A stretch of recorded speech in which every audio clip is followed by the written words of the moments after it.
আসসালামু আলাইকুম রহমতুল্লাহি ওবরকাতুহ। সুপ্রিয় সুধী দর্শকবৃন্দ, এ পর্বে আমরা উজু এবং তায়াম্মুম ভঙ্গের যে কারণসমূহ আছে সেই কারণগুলো আলোচনা করছি। জেনে রাখা দরকার সর্বমোট 8টি কারণে উজু এবং তায়াম্মুম ভেঙে যায়। প্রথম কারণ, পায়খানা এবং প্রস্রাবের রাস্তা দিয়ে কোনো কিছু বের হওয়া।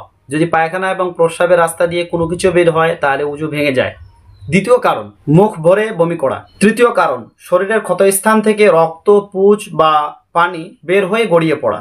চতুর্থ কারণ, থুতুর সঙ্গে রক্তের ভাগ সমান হওয়া অথবা থুতুর চাইতে রক্তের ভাগ বেশি হওয়া। 5 নম্বর কারণ, চিত হয়ে, কাত হয়ে বা হেলান দিয়ে ঘুমিয়ে যাওয়া। 6 নম্বর কারণ, পাগল হয়ে যাওয়া, মাতাল হয়ে যাওয়া বা অচেতন হয়ে যাওয়া। 7 নম্বর কারণ, সিজদাযুক্ত নামাজে উচ্চ স্বরে হাসা। 8 নম্বর কারণ, মুবাশারাতে ফাহিশা, অর্থাৎ বিনা কোনো পর্দায় এক লজ্জা স্থান বিপরীত লজ্জা স্থানে স্পর্শ হওয়া, সে ছেলে ছেলে হোক বা মেয়ে মেয়ে হোক অথবা ছেলে মেয়ে উভয় হোক। উজু ও তায়াম্মুম ভাঙার মৌলিক এই 8টি কারণ।